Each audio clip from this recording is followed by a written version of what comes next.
Directors meeting. We have a quorum. The agenda has been presented in advance of the meeting. Can I get a motion to approve the agenda as distributed? So moved. Can I get a second?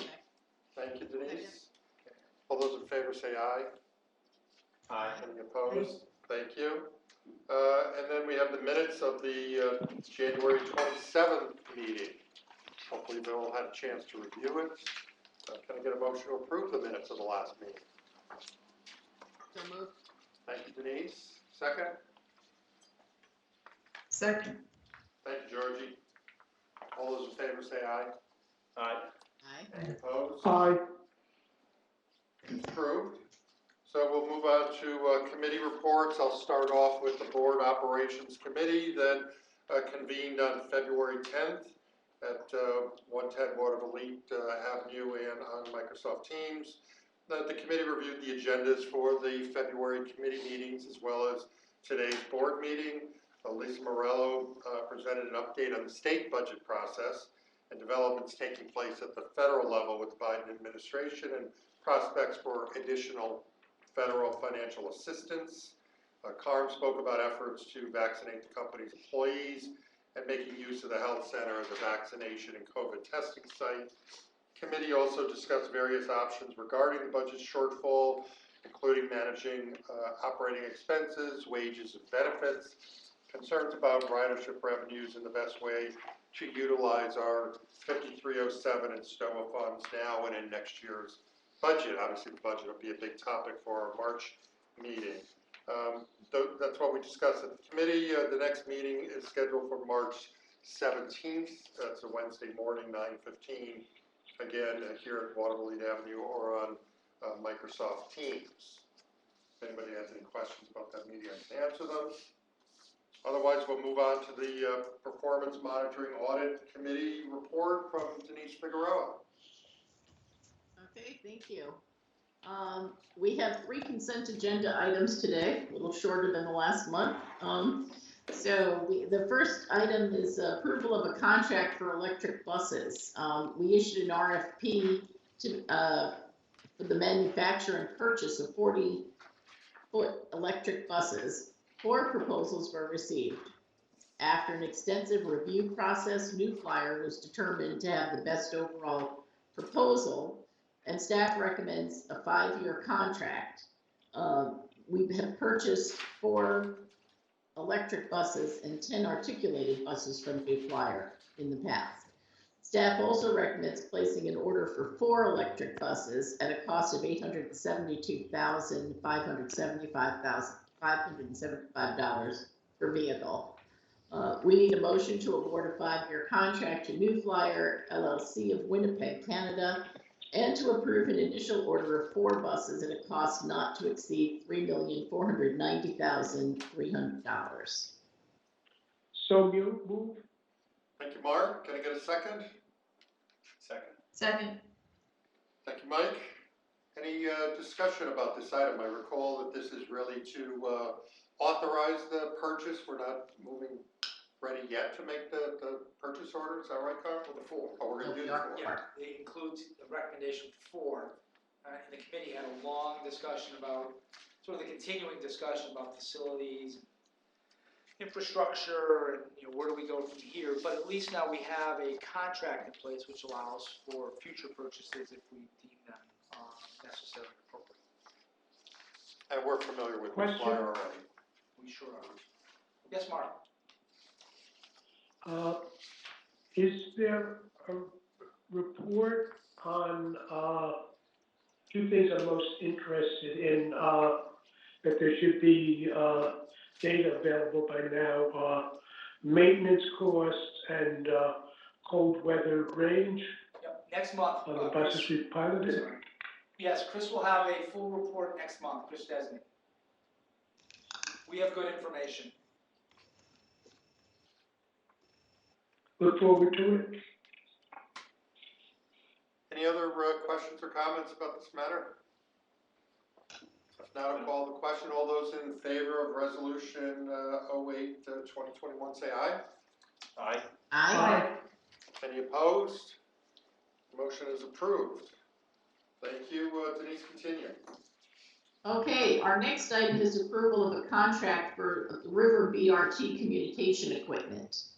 Our BRT services use traffic signal priority technology at intersections along the corridor. TSP provides priority to buses by accessing traffic signal data in real time. A contract is needed to purchase communication equipment to support TSP at 27 BRT intersections. Staff recommends a sole source contract to Northeast Signal for $152,888. And we need a motion to award a contract to purchase TSP equipment to Northeast Signal Incorporated of Elbridge, New York for an amount not to exceed $152,888. Can we get a motion on this resolution? I'll make the motion. Thank you, Denise. Can I get a second?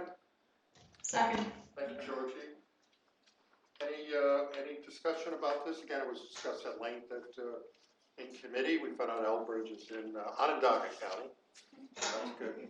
Good catch. Good for the cocktail circuit. Whenever we get to the cocktail circuit again. Yeah, I would hope we would always learn something new here at CDT.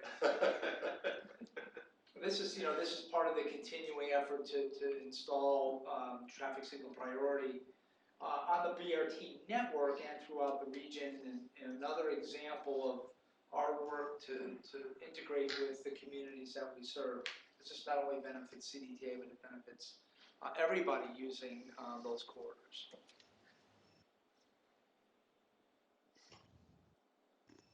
There's no other comments, then we'll take a vote on this resolution. All those in favor say aye. Aye. Aye. Any opposed? Aye. Any abstentions? Resolution is approved. Thank you. Okay, and our next item is approval of a contract for bus operator uniforms. A contract is needed to provide uniforms for our bus operators. An RFP was issued and 4 proposals were received. Staff recommends a contract to the incumbent vendor, Gulls Incorporated. They provided a 14% price decrease from the prior contract. And at this time, we need a motion to award a 3-year contract with 2 optional 1-year renewals to Gulls LLC of Lexington, Kentucky, with a maximum contract value of $875,000. Can I get a motion, please? So moved. Mike, a second to approve this resolution. Second. Thank you, Denise. Any discussion about uniforms? Kind of needed in a place like this?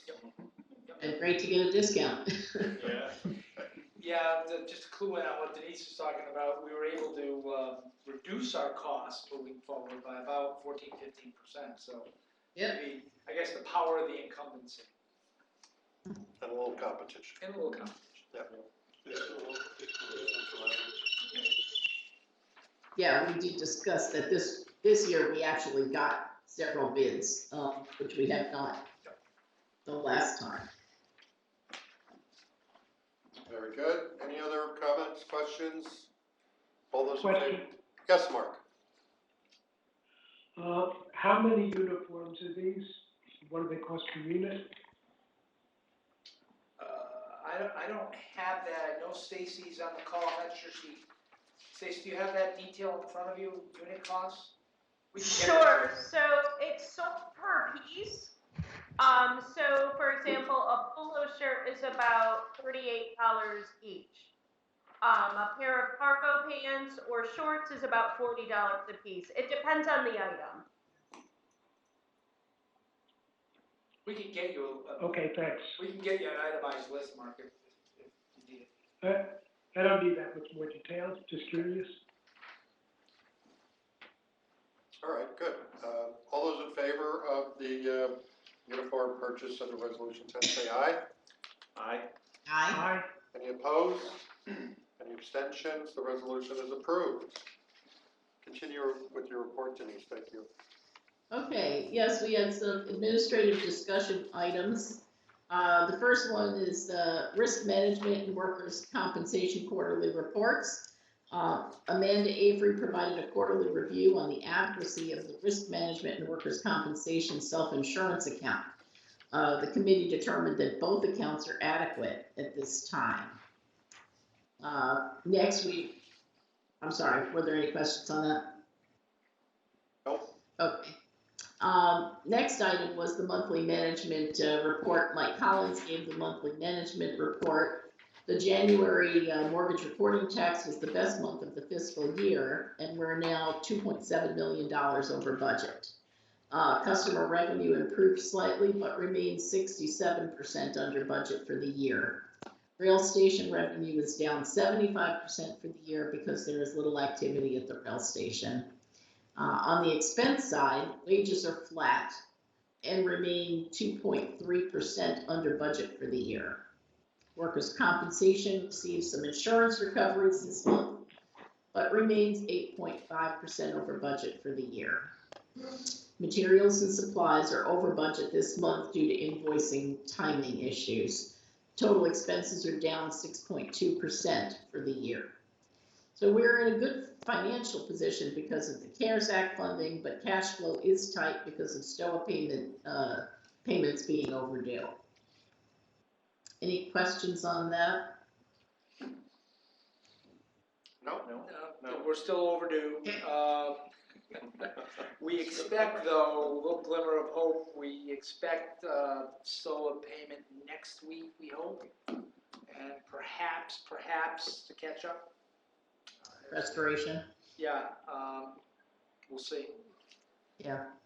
It's really, you know, as Mike and Phil have explained, you know, there are 3 or 4 big balls in the air that we're juggling, and I mean, that's the one that affects cash flow. I mean, we can manage through that, but I guess in the perfect world, it'd be nice if we didn't have to manage through that, among all the other things we're trying to juggle. Yeah. All right, and if there are no other questions on the financial piece, we also had a monthly non-financial report from Chris Desney. Ridership is down 44% this month and 36% for the year in total. Star boardings are down 45% for the year. Fixed route on-time performance was at 81%, and Star on-time performance was at 83%.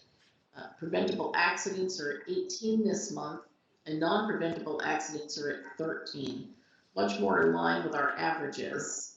A detailed report on accidents was provided at the meeting. And that concludes my report, unless there are any questions. Our committee will be meeting again on March 24th, both on Teams and at 110 Waterville Avenue. Thank you. Thank you, Denise. We'll move on to our next committee report, the Community and Stakeholder Relations Committee. Pat Lance is going to make that report. Thank you, Jamie. This committee met on February 18, 2021, and staff provided presentations on flex service and monthly media and communications activities. Jonathan Scherzer presented on the new flex service that will serve southern Saratoga County. John outlined the partnership and service area, which will include Mechanicville and Clifton Park. Flex service will connect people to jobs, shopping, and medical appointments. This is an area that had been hard for CDTA to service with 40-foot buses. Flex service is nimble and can respond to communities that are not as densely developed as more urban areas. This service will start this summer.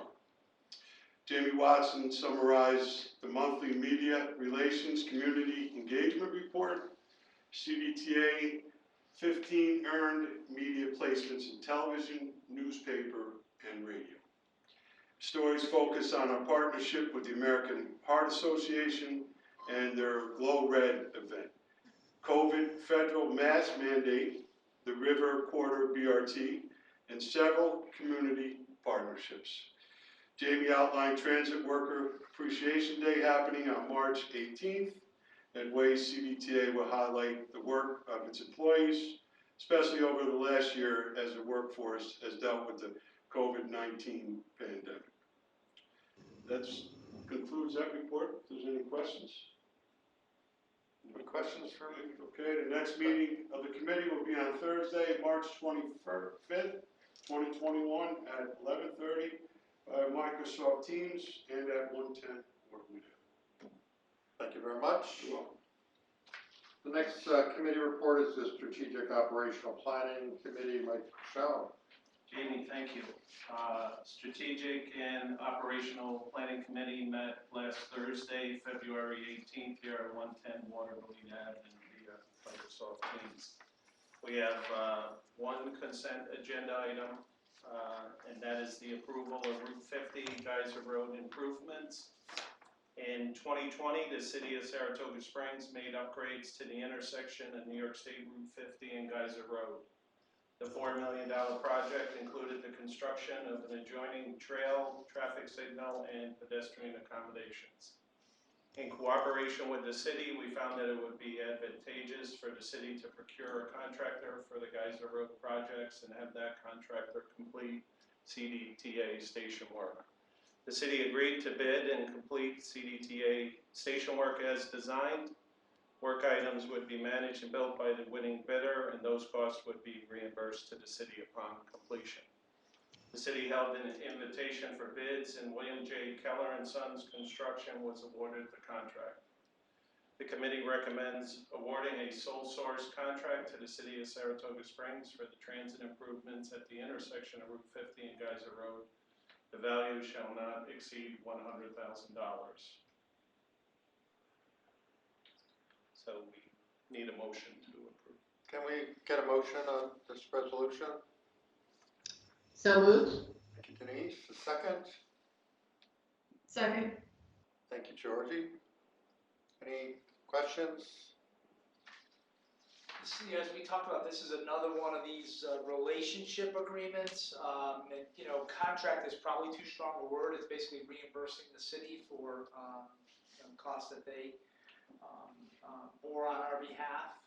Everyone wins here. The city wins, we win, and our customers, and most importantly, our customers win, because that intersection is a busy intersection. It will be, at the end of the day, when it's all done, safer, easier for people to cross and to get to where they want to go. This is adjacent to SPAC.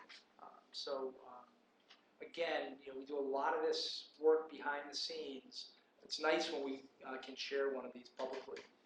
The reason it's over $100,000, well, maybe over $100,000. So it's the reason why we come to the board for approval. But it's just good for everyone to know this work. This is work that's been completed? Almost all completed, yeah. With the shelter, I don't believe the shelters have been installed. Okay. Yeah, they're coming.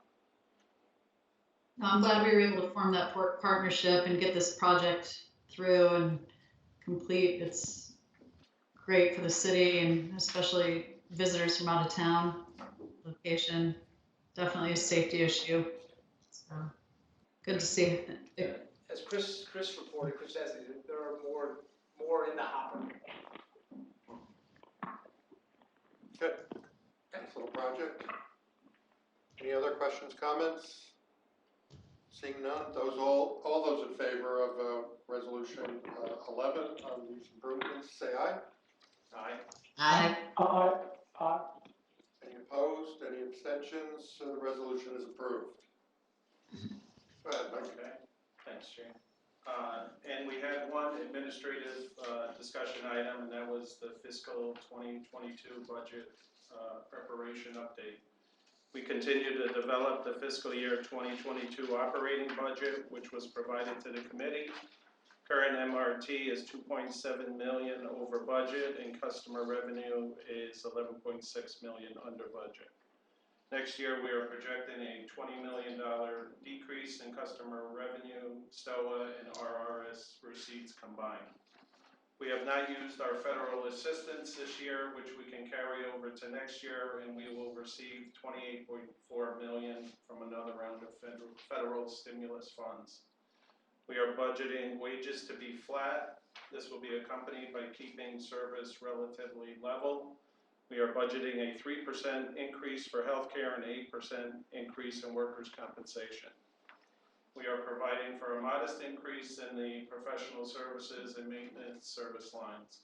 Another increase is in the insurance line. Although fairly level for the past several years, the insurance market has been quite volatile this year. Our working budget currently shows a $5.2 million deficit. Options to close the gap include using federal assistance that we did not use yet, and we are taking another look at expenses. We expect to present a balanced budget at the March meeting. The next meeting of the committee will be Thursday, March 25th at 110 Waterville Ave or via Microsoft Teams, and that concludes my report. Mike? Yep. We'll move on to the CEO report. Carm? Thanks, Jamie. Report is in your packet. Thanks to Vanessa, we got it out short order. I was a little late, a little tardy this month. A lot of balls in the air right now. We're doing our best to juggle. Never thought that the centerpiece of my report would be a COVID update report, but I guess it is. It's a regular part now of who we are and what we do. As of this writing, it's actually changed. We've got about 75 people, 75 CDTA employees who've been infected with the virus. More than 75% have occurred in the last 3 months. So, as the experts predicted, the second wave was certainly much more volatile than the first wave. But really, it's a constant rotation of people getting sick or infected, others having to quarantine, and others wondering, well, gee, what's my status? How does this affect me? Should I get tested? All that sort of constant upheaval is what we're managing. Our numbers are good in spite of all that. Our numbers are better than they were a couple of months ago, the holiday period. Actually, markedly better. But every time we think we have it under control, we get a little bit more of a spike. So, as you know, we're managing a spike right now. We think we're to the end of the spike, but every time we think we know, something else happens. So, on the flip side, we've got about 300 employees who've been vaccinated. That's great news. It really comes about thanks to a lot of work of our staff with partners on the outside, partners in Schenectady County. Thanks to Jackie Faltico and the county manager's office, they've been a tremendous help. We get small slots of 25 to 50 appointments that we're using to vaccinate employees. Albany County has been a tremendous resource. We get slots. I think we had 30 slots last night that were filled. And in the background, the health center, we had 40 people vaccinated here at the health center about a week and a half ago, a partnership with Albany County. Eventually, we will have a supply at the health center. Just a question, it's not if, it's when. Also, I should tell you that the health center is now regularly testing employees who need to be tested. This round that we've gone through with the spike, a good number of those employees who were either positive or negative were tested right here at the health center. We've got a system where they don't come in the building, drive up in their car. It's just like a remote testing center in New Albany. It's almost the same protocols are followed. So all of that, I think, is progress, because we don't know what post, if there is such a thing as post-COVID, what it's going to look like. So we're developing these protocols as we go along. We have a large class that just started training this week. And you'll recall a large class that finished training about a month ago. And you can see the improvement in the operating side of the house, especially with bus operators and availability. And that's important as we have people on and off quarantine, because we can't predict. We just can't predict, who's going to be available or not available when. So I can tell you that service protection is working well. At the same time, we are providing service, a lot of senior citizen requests through the Albany Medical Center network. Remember, they are still the coordinator of this process. So we have a lot of buses every day that go to senior service centers and bring them to vaccination pods to be vaccinated. And we've got a request overnight for 2 or 3 more buses. We're also developing a regular service scheme for the Washington Avenue Armory, which is a federal site.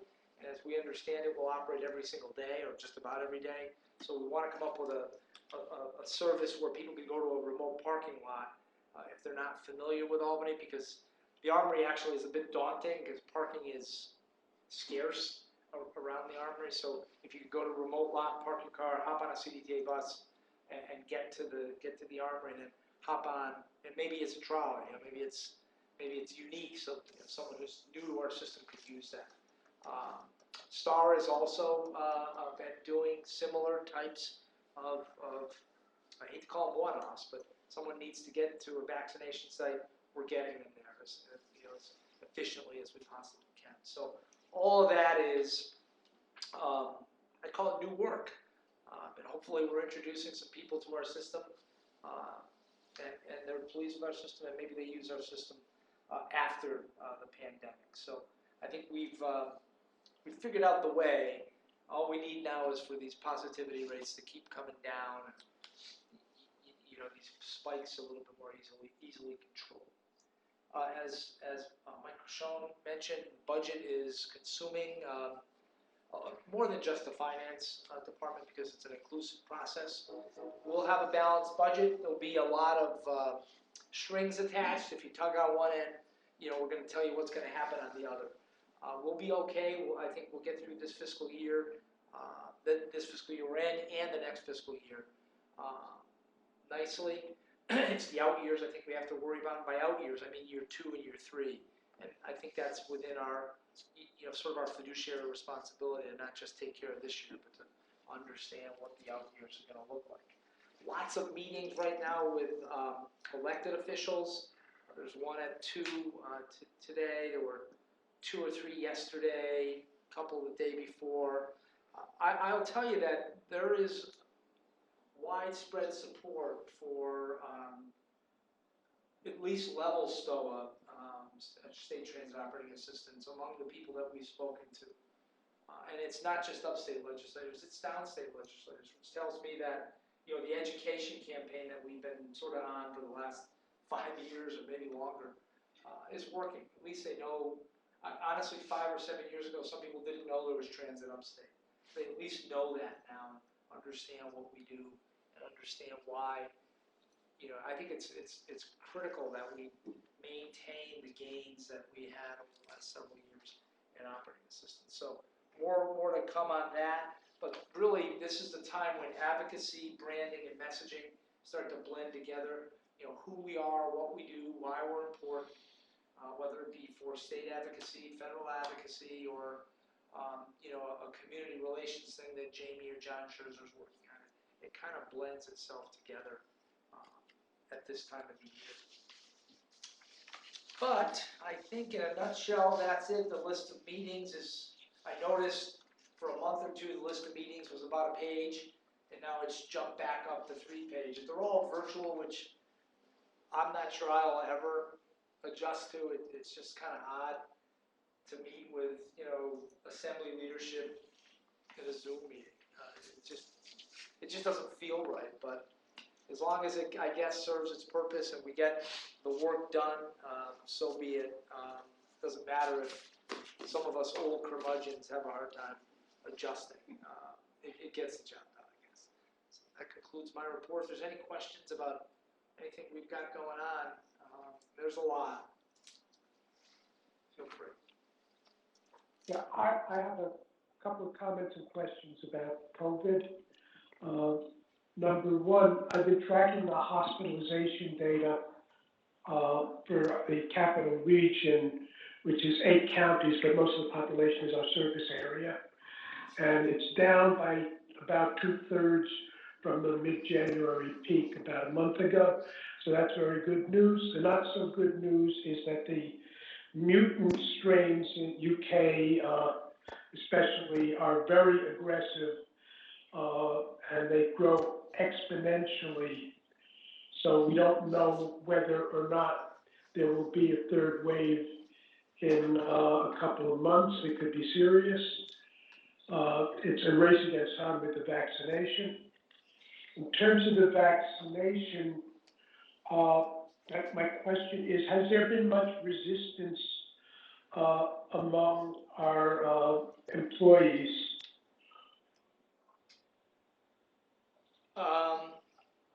Yes.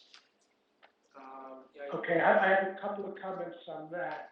Number one, it should be clearly communicated to them that all the vaccines tested, there have been 0 fatalities and approximately 0 hospitalizations from people vaccinated.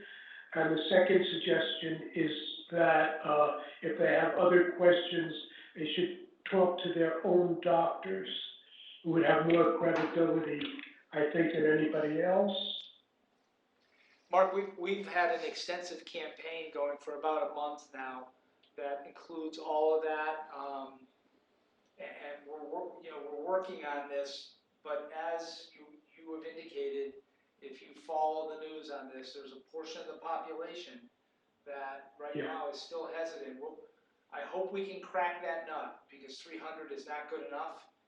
We've got to get far more than 300 of our employees vaccinated. Right now, it looks like 450 is probably the easy number to get to, but that last 200 or 300, it's going to be a struggle. If we have to do it one-on-one, literally one-on-one conversations, we will. And I would encourage the vaccinated employees to talk to their colleagues. The other question I had was you reported the number of positives.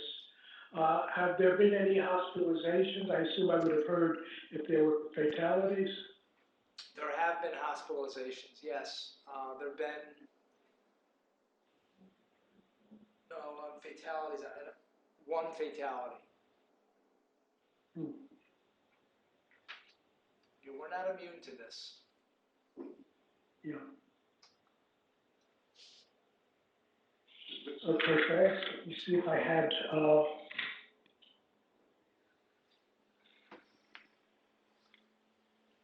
Okay, I think that concludes my. Just one point under community engagement, you say infection rates are beginning to level out. In fact, they're down about 2/3 from the mid-January peak, so that's better than leveling out.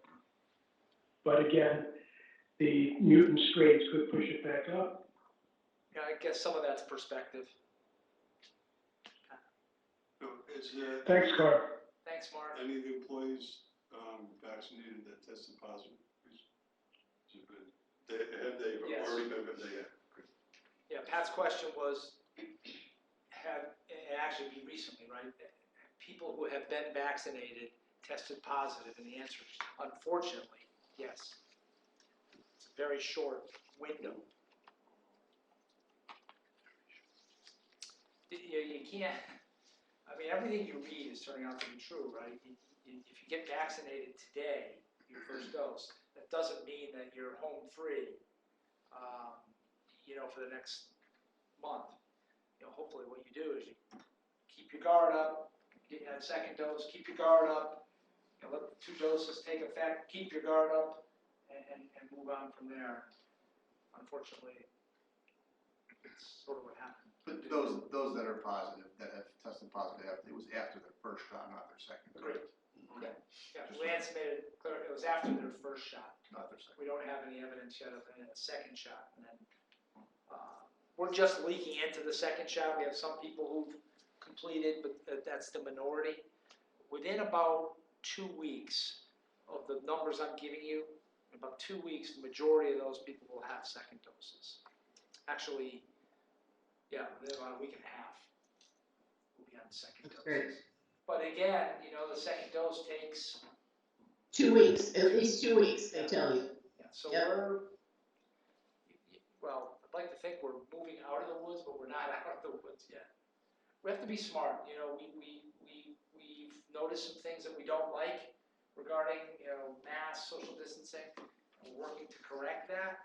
But boy, at the end of the day, you can put up all the signs you want, you can record all the videos you want, you count on people, protecting themselves and reminding each other when you see something.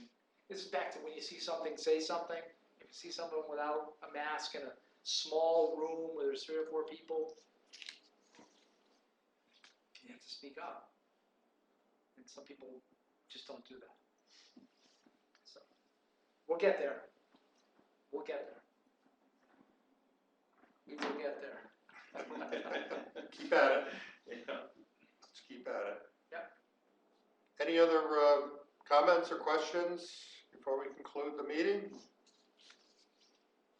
If not, our next meeting is scheduled for March 31st, Wednesday, March 31st, 12 noon, again via Microsoft Teams and here at 110 Waterville Avenue. Can I get a motion to adjourn? So move. Mike, thank you. Second? Thank you, Denise. Meeting is adjourned. All right. That was Georgie. That was Georgie, not Denise. You don't want to adjourn? You can stay. Let's get it right. Get you a virtual Yeah. sandwich. Yeah. Thank you, everyone. Have a good day.